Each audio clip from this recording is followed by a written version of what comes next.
Entre los otros cabecillas del insignificante partido Falange original se encontraba Ramiro Ledesma, que es el gran referente, aparte de Hitler, de los neonazis españoles y del subsector ateo nihilista filonazi de Falange. Ramiro Ledesma admiraba tanto a Hitler que se peinaba como el líder del partido nazi alemán. Su discurso está en la órbita de los más violentos y antisemitas, y todas esas cosas de nazis, también especializado en el militarismo y la violencia que tanto gusta a los nazis, también a los españoles. Onésimo Redondo fundó junto a Ramiro Ledesma las Juntas de Ofensiva Nacional Sindicalistas, JONS, que era la parte más filonazi del fascismo español. La conferenciante falangista hija de Almudena Grandes repite continuamente que el nacionalsindicalismo español no es lo mismo que el nacionalsocialismo alemán. Los distingue por estar el español basado en el fascismo italiano, además con catolicismo, y por ser menos cruel o racista. En realidad, Ramiro Ledesma pactó un término medio de su ideología con la de Onésimo Redondo, este más centrado en el sindicalismo y en el sector agrícola de su región, el norte de Castilla. Lo que habrían tenido más en común bien podría haber sido el antisemitismo. El Auxilio Social, la organización de la esposa de Onésimo Redondo, en sus inicios mantuvo roces con la Iglesia Católica Española por su independencia y laicismo, algo insólito en la España de la época, aunque al final cedieron una parte del poder a la Iglesia. Onésimo Redondo murió durante la Guerra Civil en una emboscada en zona republicana. Al poco Mercedes Sanz Bachiller se volvió a casar. Al ser considerada una boda poco procedente, siendo viuda de un héroe de la dictadura fascista, fue expulsada del Auxilio Social. Ramiro Ledesma no era nada católico, se cree que era agnóstico, pero estaba rodeado de ultracatólicos como Onésimo Redondo, o luego mucho más alejado de sus ideales estaba José Antonio Primo de Rivera, con el que se unieron en el partido fascista Falange Española de las JONS.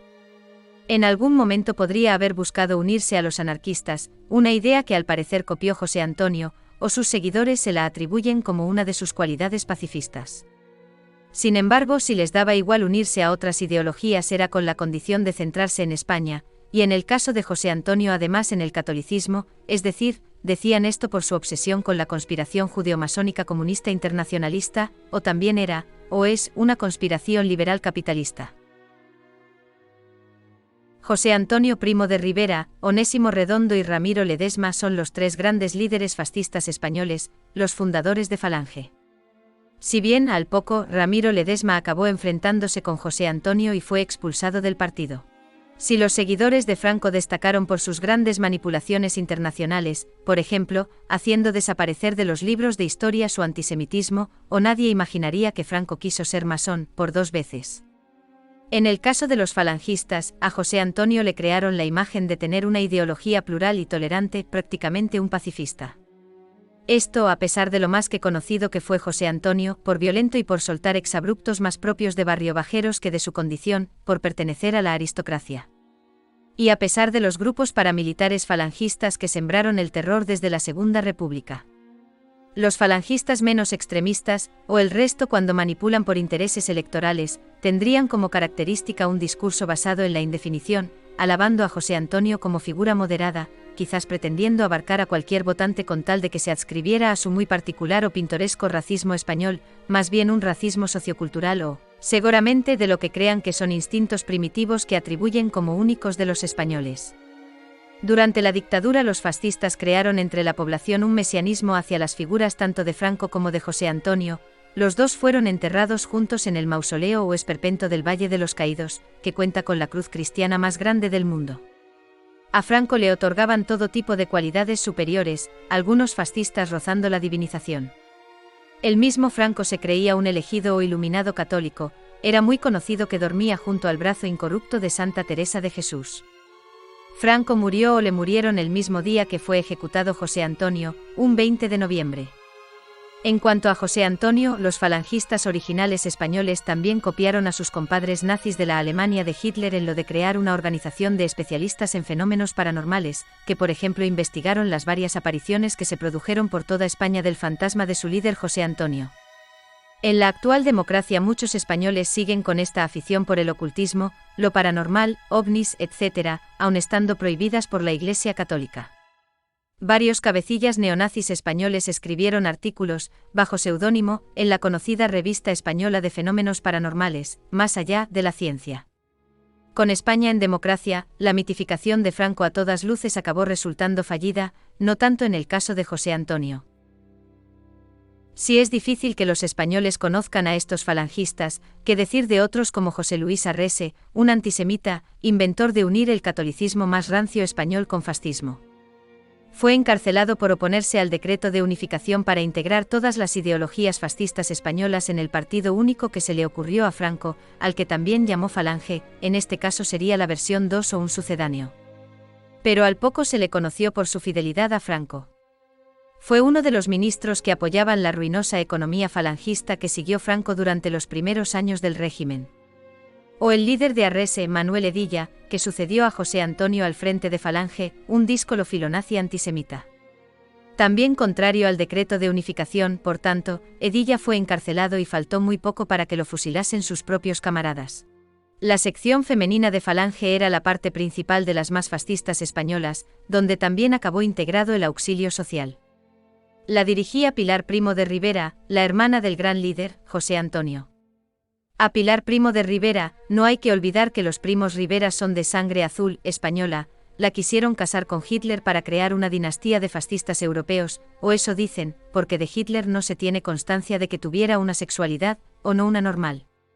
Tanta variedad entre los fascistas y nazis españoles también vendría de la libertad de pensamiento individual o algo así como de intelecto de gran altura española, o de españoles que destacarían tanto, o al menos eso es lo que ellos se creen, que no necesitan dar cuentas a nadie, muy individualistas cultivados o culturizados como los anarquistas. De hecho, la bandera del partido Falange es una copia barata de la bandera del partido anarquista CNT. Durante los primeros años de dictadura, el régimen franquista siguió una política económica falangista o nacionalsocialista, con un discurso que en principio apenas es distinguible del comunista, diferenciándose por algunos matices ultracatólicos como el de enfatizar el valor humano del obrero, empleado o agricultor. Aparte, eliminaron de raíz la denominada lucha de clases, el partido y sindicato único Falange hacía de puente entre los empresarios y los trabajadores de base españoles, sin posibilidades de huelgas ni peticiones de derechos laborales. Con el pretencioso sistema económico fascista de la autarquía, los lumbreras falangistas y franquistas llevaron la economía española al límite por abajo. Tras acabar el aislacionismo en 1953, los ministros tecnócratas de la secta ultracatólica española del Opus Dei hicieron su aparición a partir de 1957. El Opus sustituyó a falangistas y jesuitas en algunos de los puestos políticos de más influencia. Este traspaso de poderes no fue del todo amistoso, eran conocidas las rencillas entre el Opus Dei y los falangistas del partido original. Por ejemplo, en 1969 los españoles pudieron conocer por la prensa española el escándalo de corrupción del caso Matesa, un hecho insólito para la muy manipulada prensa del régimen, porque lo sacaron a la luz los diarios controlados por los falangistas para desprestigiar al Opus Dei, cuyos adeptos estaban metidos en la corruptela. Estos adeptos promocionaron unos telares corrientes como casi milagrosos, para tejer con cualquier tipo de material.